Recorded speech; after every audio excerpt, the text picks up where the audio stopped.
Roedd bwled yma a chroeso hyd y Tabernacl. Y croeso mawr sy'n ymuno ni ar y Zoom, wrth gwrs. Croeso mawr. Nes i weld y lan o'n gyda ni. Croeso da lan, nes i gweld chi. Wel, am 3 o'r gloch prynhawn yma, dydy ymarfer ble mae'r asyn. Wedyn am 6 o'r gloch heno, gwyl o fawl, yma yn y Tabernacl, yn addas i blant a theuluoedd. 6 o'r gloch heno, yma yn y Tabernacl, felly pys cefnogwch. Llun nesaf, y Gweinidog, bydd gyda ni. Dydd Iau nesaf am pwy allan y bore dwi'n bore coffi. 10 o'r gloch. 10 o'r gloch y bore. Y bore coffi Nadolig a'r tocynnau yn 2 punt yr un ond yn cynnwys minsfau. Digon o tocynnau wy'n cael ei ddeall. Bore Dydd Iau, bore coffi. Nos Fawrth nesaf bydd ymarfer y côr, y Tabernacl, ac yn ymarfer y gyfer a hanner elusennol yma yn y Tabernacl 8 nos i nos Fawrth, y ddegfed. Byddwn fel côr yn cefnogi Shelter Cymru a Guide Dogs Cymru. Bydd Jeffrey Howard ar yr organ a chôr ysgol Tabernacl Pen-y-bont yn ymuno â ni. Pris y tocynnau i 10 punt, digon i gael, neu gyda ni bod yma. A dylai ni fod yn noson wych a dweud y gwir, felly cefnogwch y côr. Oedfa bore Nadolig, am hanner awr wedi 9, fan hyn yn y Tabernacl. Sul ola'r flwyddyn, oedfa undebol gyda'r Tabernacl Porthcawl, am gwarter wedi 11. Music to my ears. Gwarter wedi 11. Y capel bod yn llawn. Gwyrnos dros heddwch yn y dwyrain canol ar byd. Bydd yna gyfarfod yn y tir Crynwyr yn Parch Street. Hanner awr wedi 7. Nos Iau, bedwerydd ar 10 o mis Rhagfyr. Hefyd mae yn y cyntaf a ymlenni wedi dod o gyfer cyflwyniadau y flwyddyn nesaf, a cofiwch fel arfer rhoi eich enw ar yr ymlenni hyn. Wedyn mae gwragod wedi paratoi gyfer y coffi neu te yn y festri ar ôl y cyfarfod. Dewch lawr i gael yn yr ugenig orthi, a nawr fe gewn y castia. Diolch yn fawr.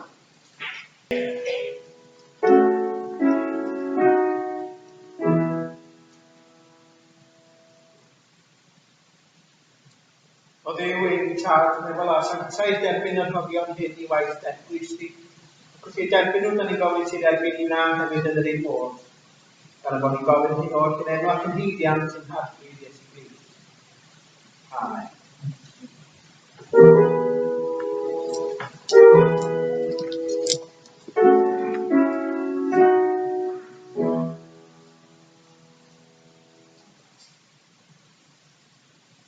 Bore da. Weithio chi gyd yn gynnes ac yn glyd o'r croeso sydd yma bod yma eisiau oer a iawn sy'n allan. Ond da ni wedi cynnal y ganwyll gyntaf am y tymor yr Adfent ac mae'n amlygiadu bod ti'n wedi yn Sul Cyntaf yr Adfent yn barod. Ond canwyll gobaith ydi hwnna. Dwi am darllen un ennill i fan hyn gan Rhagfyr Gwynidog, sef un o fenllian o gerdd canwylla'r Adfent. Mae'n dymor yr Adfent a'r nos yn ein tir, goleuwn y ganwyll sy'n sgwennu mor glir. Mae'n ganwyll ein gobaith ac Iesu fab Duw yn rhoi i'r golau yn harwain i Dduw.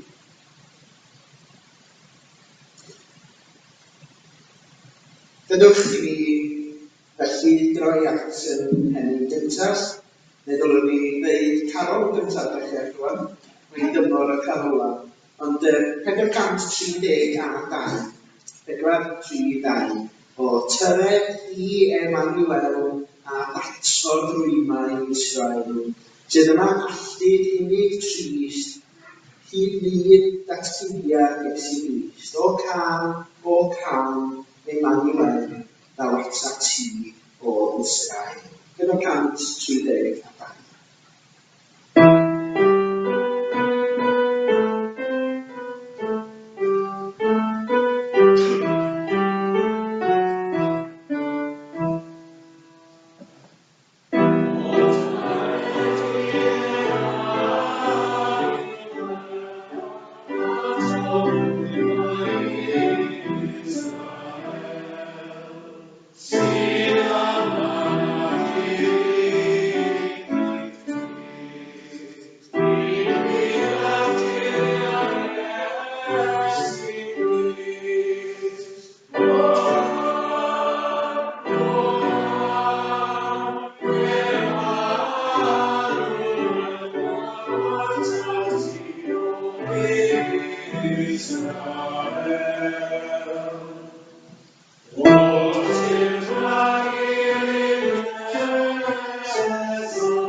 Byddai yn darlleniadau y bore yma, y cyntaf ohonyn nhw o lyfr Eseia ac i benod 40, adnodau 3 i 5.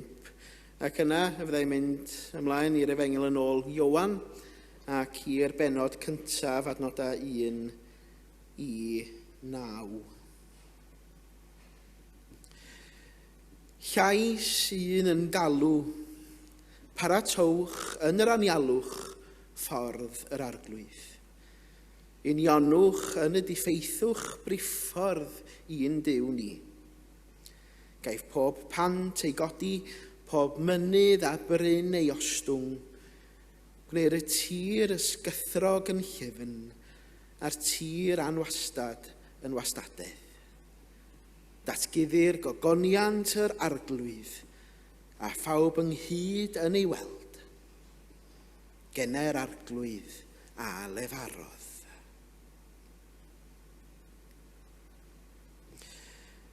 Yn y dechreuad yr oedd y gair. Yr oedd y gair gyda Duw a Duw oedd y gair. Yr oedd ef yn y dechreuad gyda Duw a daeth pob peth i fod trwyddo ef. Hebddo ef, ni ddaeth un dim i fod. Yr hyn a ddaeth i fod ynddo ef bywyd ydoedd, a'r bywyd goleini dynion ydoedd. Mae'r goleini yn llywyrchu yn y tywyllwch, ac nid yw'r tywyllwch wedi ei drechu ef. Daeth dyn wedi anfon oddi wrth Dduw a'i enw Iowan. Daeth hwn yn dyst i dystiolaethu am y goleini, mwyn i bawb ddod i gredu trwyddo. Nid ef oedd y goleini, ond daeth i dystiolaethu am y goleini. Yr oedd y gwir oleini sy'n goleuo pob dyn eisoes yn dod i'r byd. Wel, bendith Duw ar y darllian a'r gwrando ar ein cyfar ni. Dewch i ni droi at yr arglwydd mewn gweddi.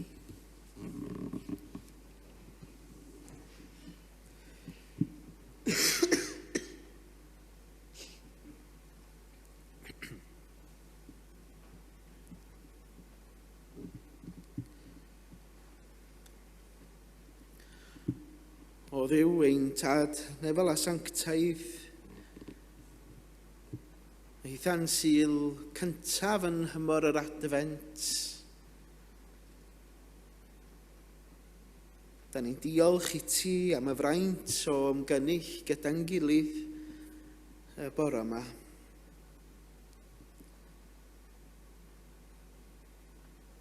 Diolch am y cyfle i droi ata ti mewn mawl a chan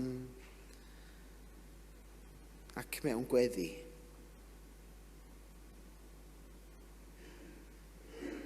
Mi wyddon ni arglwydd am gyfnod yr Adfent ac am ganwyll rydyn ni wedi oleuo gyda'n gilydd y bore yma. Ydyn ni'n cael yn atgoffa arglwydd dy fod ti yn arglwydd goleini a gobaith. A da ni'n gofyn i ti lywyrchu dy wyneb arno ni a trigyrhau wrtho ni. Gydyn ni adnabod a profi dy gariad a dangnefedd di. Ac ar gychwyn tymor yr Adfent arglwydd, da ni yn gofyn i ti yn arwain ni drwy gyfnod yr Adfent ac i gofio am Iesu'n dod i'r byd.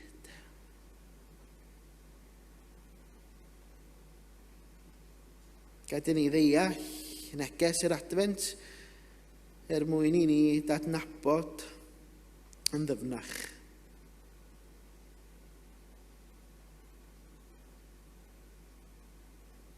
Fel mae'r salmydd yn atgoffa ni arglwydd, bydde di'r boblodd dyfoli o Dduw, bydde di'r holl bobloedd dyfoli di, bydde di'r cenhedloedd lawenhau a gorfaleddu, a roedd yr wyt ti yn barnu'r pobloedd ac yn arwain cenhedloedd ar y ddaear. Ac felly arglwydd mi rydyn ni dros y tymor yma yn dyfoli di, ac yn llawenhau yno ti. Ti sydd wedi dod i ddwyn gobaith a goleini i'r byd. Ac arglwydd wrth ni feddwl am oleini yn ein byd ni. Mi wyddwn ni mai ti yw hwnnw, ond rydyn ni yn gwybod hefyd arglwydd am y tywyllwch. Am y tywyllwch sydd yn ein byd ni y bore yma a heddiw. Yn yn gweddiau arglwydd wrth i ni droi at gyfnod wyl y geni a'n golygon yn troi tuag at y dwyrain canol. Yndan, mi rydyn ni yn sylweddoli arglwydd, yn sylweddoli ac yn gydnabod y tywyllwch sydd yn y dwyrain canol heddiw. Am filoedd ar filoedd o bobl sydd wedi hanafu ac sydd wedi lladd yn y dwyrain canol oherwydd y rhyfel sydd yno. Ac am y tywyllwch yna arglwydd yr ydyn ni'n sôn amdano. Ond heddiw arglwydd gad i ni yna canwyll gan gydnabod a gan gofio mai ti sydd yn dod â goleini'r byd. Goleini sydd yn dod â gobaith, ond goleini sydd yn dod â tangnefedd. Goleini sydd yn harwain ni i ddod â tangnefedd i'r byd. Oherwydd y bod ni arglwydd yn blant i ti. Ia, mi rydyn ni hefyd yn oleini yn y byd ni heddiw a thros gyfnod yr Adfent. Arglwydd, ymdawelwn yn awr i gyflwyno yn gweddiau personol i ti. Bosib am gobaith efallai rydyn ni yn ei obeithio amdano fo, neu am y cariad, neu am yr heddwch. Ymdawelwn am ychydig eiliadau yn gyflwyno'n gweddiau personol i ti, y rhain sydd ar yn calonna a'n meddyliau ni.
Arglwydd, derbyn ein gweddi ni felly,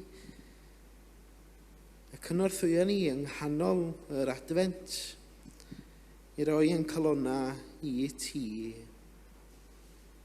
a gyfynwn i ti yn helpu i fyw yn llwyr i'r arglwydd. I'n harglwydd Iesu Grist. A gyfynwn hyn yn ei enw. Gan adrodd y weddi a ddysgodd yr arglwydd Iesu i ni. Ein tad, yr hwnnw rwyt yn y nefoedd, sancteiddiau'r denw, deled y deyrnas, neler dewyllus.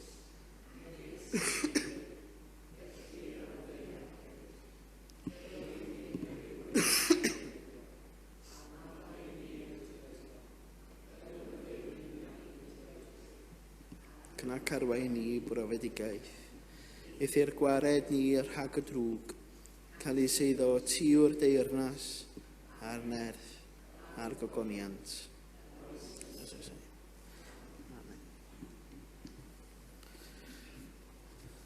Mae gadwch chi ni ganu yn carol nesaf, sef 456.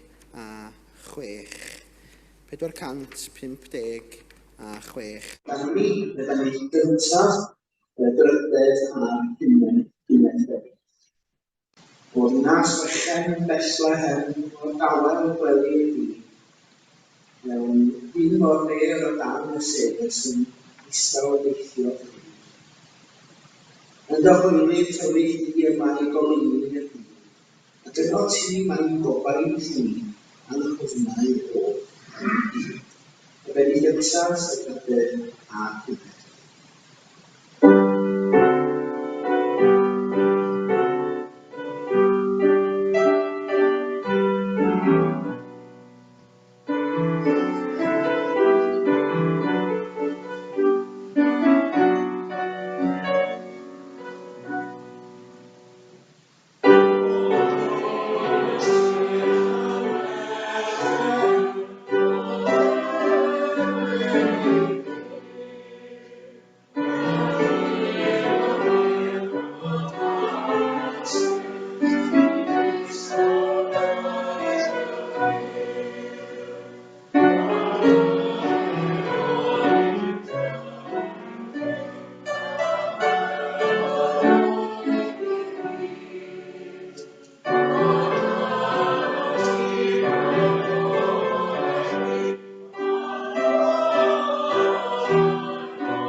Pam roedden ni yn gorfod aros am ddydd yn Nadolig, sy'n ni wastad yn gofyn i mam faint amser sy'n at Nadolig, yn trio cyfri'r dyddiau.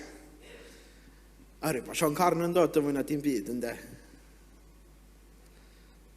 Ond, bob blwyddyn yn ddi-ffael, ni'n cofio gael calendar siocled.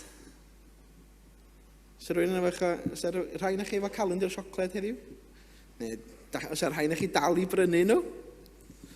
Na'i'n barnu, reit? Dwi'n yn gwneud chwaith gyda llaw, reit?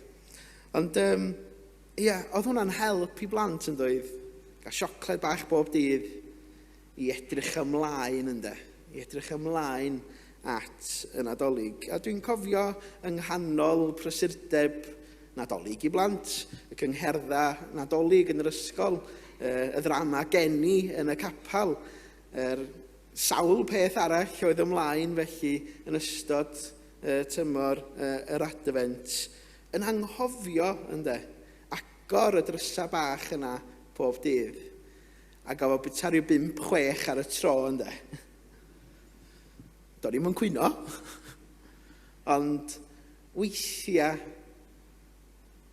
o'n i wedi anghofio am y Nadolig, ynde. O'n i wedi anghofio am be o'n i'n ddisgwyl.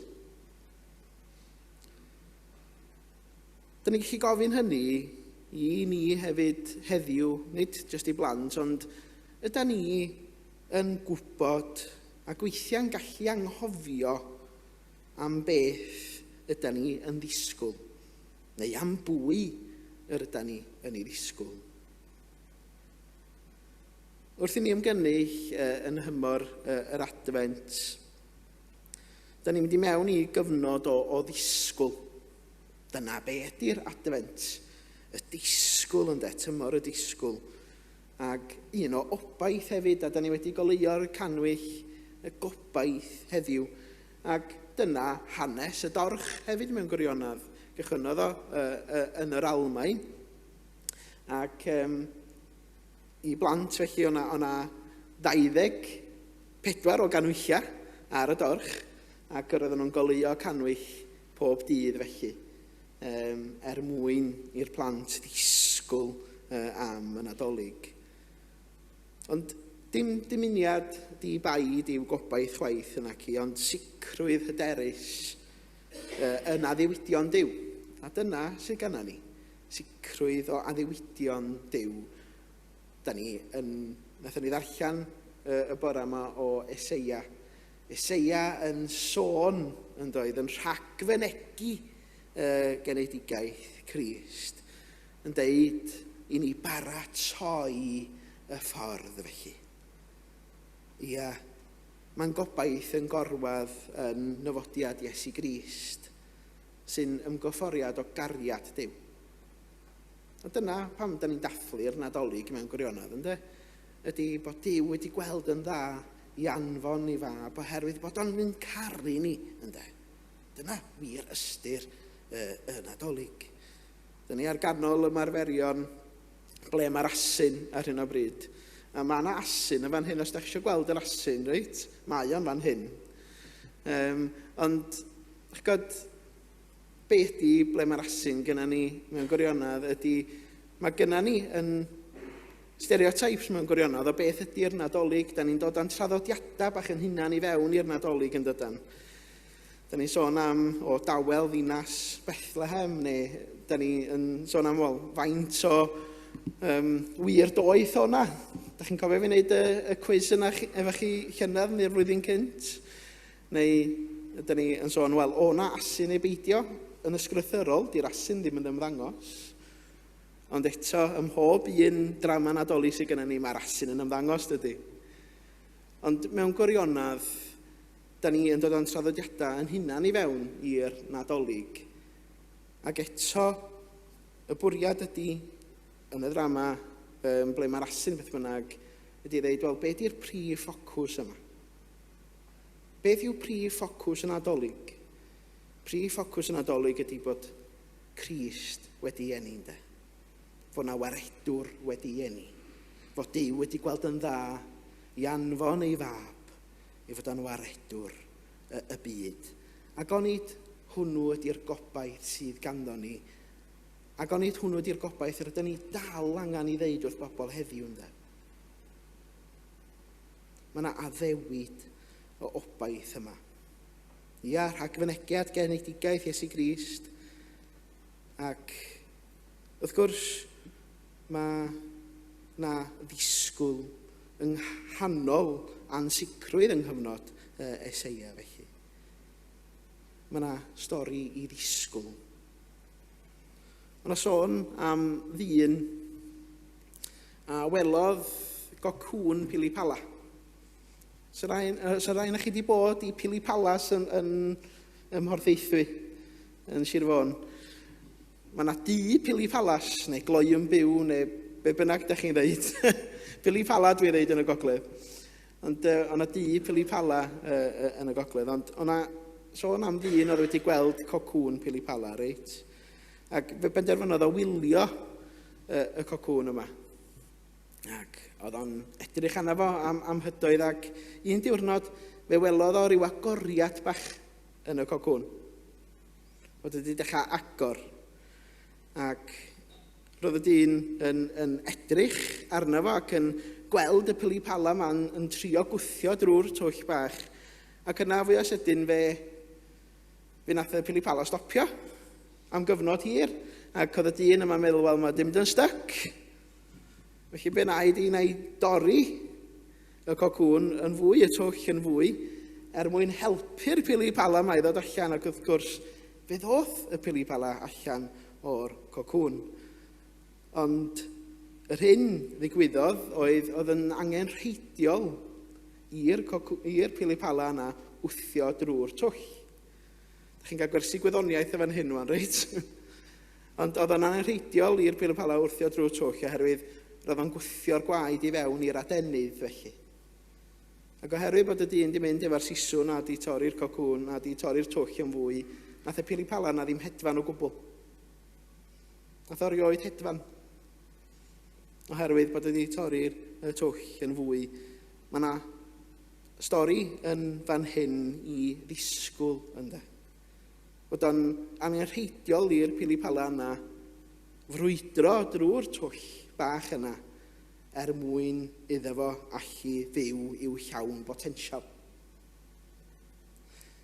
Mae gobaith yn galluogi i ymddiried yn dydy. Ac oni dyna oedd yn hanes y genedl hefyd, oedd i ddisgwyl am yr arglwydd. Mae yna obaith yng nghanol yn heria yn does. A mae bywyd yn aml yn cyflwyno heria i ni,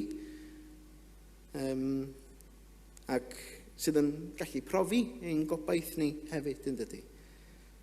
Ac eto, yn union yn yr iadau hynny, mae'n ffydd hefyd yn cael ei gryfhau. Yn ystyried, pan da ni'n ystyried hanes y Nadolig, Mair a Joseph yn teithio i Bethlehem, enghraifft, yng nghanol trafferthion ynddo. Yng nghanol trafferthion wedi cael ei gorfodi i fynd i ddinas i cyn-dadau. Taith doedden nhw ddim wir eisiau ei wneud yn y cyfnod yna, a Mair ar fi'n geni babi felly. Ond fe cawson nhw ei dal yn y gobaith oedd gan yr arglwydd ei gynnig. Gan wybod ei bod nhw yn cario y Meseia ynddo. Mae o hefyd yn sôn am ddyfodiad gobaith i'n byd. Roedd dyfodiad Iesu Grist yn nodi cyflawniad a ddewid Duw. Ffacl gobaith i'r ddynoliaeth, os liciwch chi. Roedd genedigaeth Crist yn arwyddocau dechreuad cynllun Duw i'n cymodi ni ag ef ei hun. Ac yna i gynnal y gobaith. Yn bywydau heddiw rydyn ni yn gwynebu trealon. Mae pobl yn mynd drwy gyfnodau anodd. Mae yna bethau yn pwyso ar yn calonna ni a'n meddyliau ni. Pan dyn ni yn meddwl am y rhai sydd yng nghanol rhyfeloedd yn byd ni heddiw, yn meddwl am y dwyrain canol, yn meddwl am yr Wcrain. Ia, mae'n siŵr bod meddwl am obaith i'r rhai hynny yn anodd, ond efallai yn gwbl angenrheidiol hefyd. Mae gobaith yn angori ni ac yn cysoni ni trwy stormydd bywyd. Gan yn atgoffa nad yw ein gobaith yn y pen draw mewn amgylchiadau dros dro, ond yn addewidion tragwyddol Duw.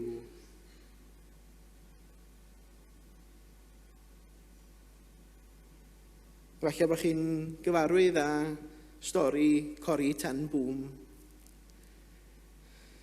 Roedd Cori Ten-bwn yn Gristion o'r Iseldiroedd a helpodd ynghyd a'i theulu nath nhw helpu llawer o'i ddewon ddianc o'r Holocaust. Ac yn y pen draw fe gawson nhw ei dal a'i hanfon i gwersylloedd. Ac gweithaf y dioddefaint ac anobaith yn yr amodau creulon hynny, nath Cori Ten-bwn ddim colli gobaith erioed. Dywedodd hi unwaith, does dim pwll mor ddwfn nad yw cariad Duw yn ddyfnach byth ynddo. A dweud hynny eto, nid oes pwll mor ddwfn nad yw cariad Duw yn ddyfnach byth. Ac onid yn y cariad a'r heddwch a'r gobaith hynny da ni'n glynu ato fo dros gyfnod yr Adfent. Y ffydd a'r gobaith i wiro hynny oedd gan Cori Ten-bwn, ac fe rhoddodd i hoes wedyn i sôn am faddeuant a chymod, gan rannu stori obaith a chariad Duw gydag eraill.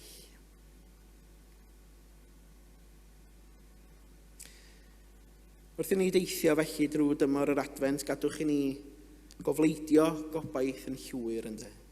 Gadwch i ni gofio nad yw ein gobaith mewn rhywbeth ansicr, ond yn y sicrwydd o gariad Crist, ac o addewid ei ddychweliad hefyd. Bydde di'r gobaith hwn ein cryfhau dod â chysur mewn cyfnodau anodd, anllenwi a llawenydd wrth i ni ddisgwyl yn eiddgar. Er mwyn i enw. Amen. Wrth i ni nesau at fwrdd y Cymun, felly gadwch i ni ganu ymwneud 433. 433.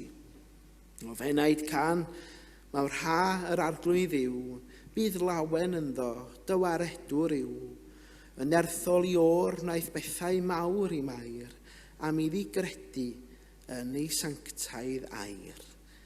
Ac yn y blaen, 433.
Gyda'r sain tanturiaeth nesu, dan fy maich at allor Dydd.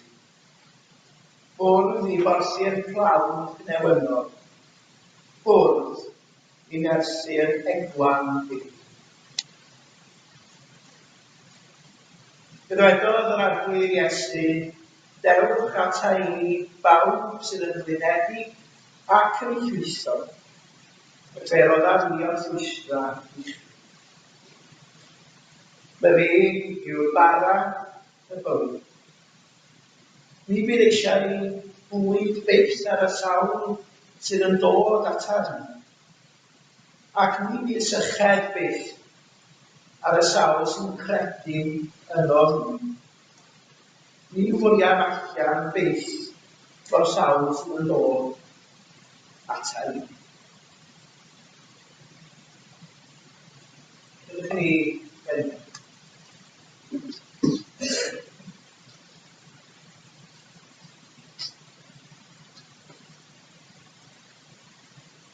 Rhyw cariadlon, yn diolch i ti dy fod wedi'n galw yn hyd fel yn dyfodol. Eglwys, deulu wedi uno yn y hyd.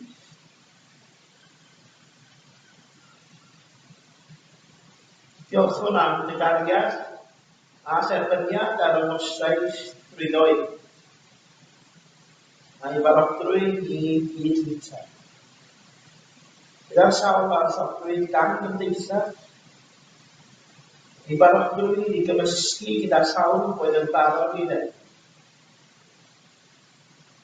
Ei wer agorad i erw. A groeso'r pob.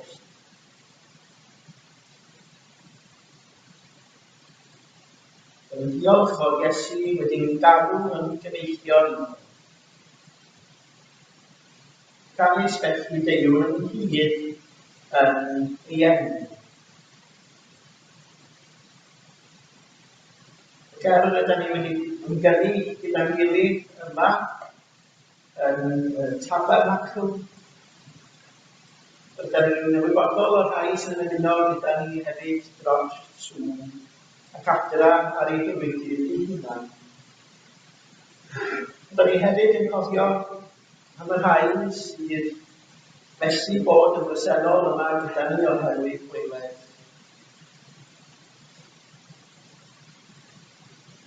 Rhai hynny sydd yn ysbyty, eraill mewn cartrefi nyrsio, eraill adra neu gyfrifiadur ei hunan. Dylwn nhw'n bawb o'r yma sydd yn gwael adra.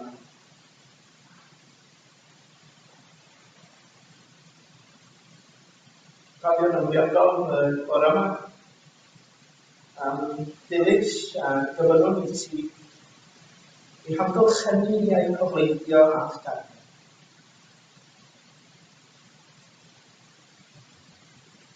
Rydw i'n deimlo yn bresenoldeb. Y gad i bob un adwy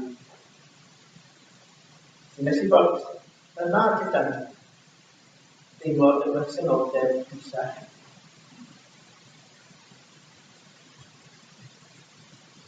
Diolch hefyd am y rhai sydd yn gael. Y gad i pwysau hefyd deimlo yn bresenoldeb a'i hamgylchynu nhw yn dyganio a das. Y mae ef yn ein plys, os sydd yn wyta o gwmpas y hwb, y mae wrth ein hollol. Ac wrth i ni rannu gyda'r ef, y Dyma'r rhannu gyda'r sydd, ac yn godi bywyd yn dyfod. Gyda ni felly am hynny, gan y bod yn gofyn hyn o gynenwad y heidiant yn harfyd. Amen. O fe o'r dawn i ar eiriau sefydlu'r swpa, fel mae'n cael ei osod gan yr apostol Paul. Oherwydd fe dderbyniau sy'n oddi wrth yr arglwydd, yr hyn hefyd a drafodaeth sy'n ei chwi. Yr arglwydd Iesu yn os yn bydychwyd ef gymeryd bara, ac wedi dyddiol ei toro a dweud, hwn yw fy nghorff, sydd yn cael ei dorri yn eich mwyn chwi. Gwnewch hyn cof amdani. Yr un modd hefyd ei gymerodd y cwpan ar ôl swpa'r gafel. Y cwpan hwn yw'r cyfamod newydd yn ymlaen. Gwnewch hyn bob tro yr byddwch cof amdani. Oherwydd bob tro byddwch yn bwyta'r bara hwn ac yn yfed y cwpan hwn, yn ydych yn cyhoeddi marwolaeth yr arwain, hyd nes y dach. Bwrdd yr arglwydd sydd gyda ni yma, ac felly mae croeso i unrhyw un sydd yn cael yr arglwydd Iesu Grist yn yno hefo ni o amgylch ei fod. Ewch gan hi felly, a rhannwch yr arwainau i ddewis eich bwys.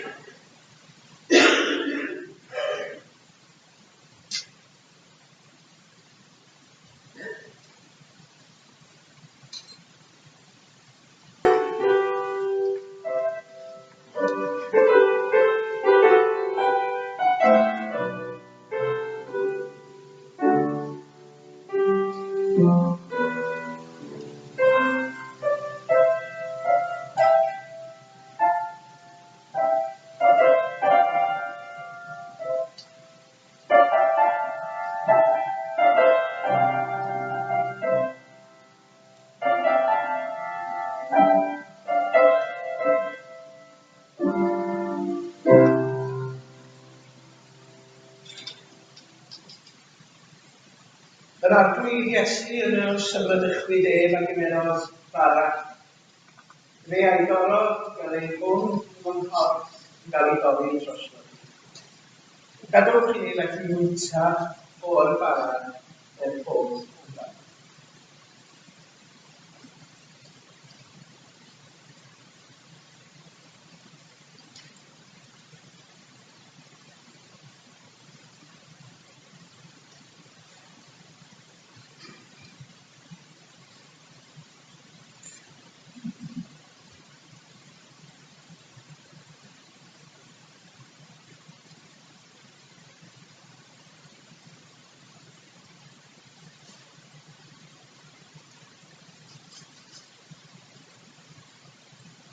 Y cwpan hwn yw'r cyfarfod newydd yn y wain. Gadwch chi ni felly fydded o'r ffin er pob amdano.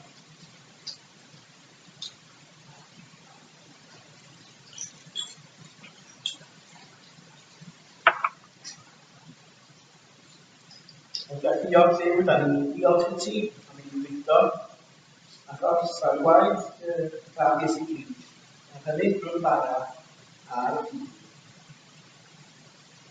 A'r gwedd,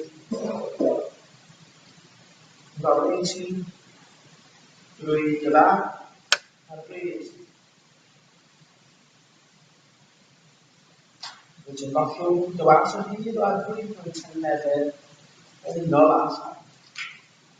Yn yma gyda wedi gweld deall o gyfer sydd ar cyrraedd yn wyth o holl goleuni i fod yn ddatblygiad i'r technig ac yn ogoniant i'r bobl.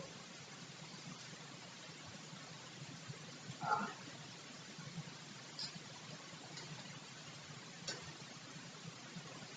Ydych chi'n ei droi at ymwneud olaf sef 179. 479. Daeth Rhys i'n hyd sy'n arwain cael, a deied pawb yn Rhys sy'n derbyn a'i gydnabod ef, yn geidwa i'r holl hyd, yn geidwa i'r holl hyd, yn geidwa i'r holl hyd. 479.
arglwydd Iesu Grist a chariad Duw, a chymdeithas yr ysbryd glân, a fydd o'n ddech yn ôl.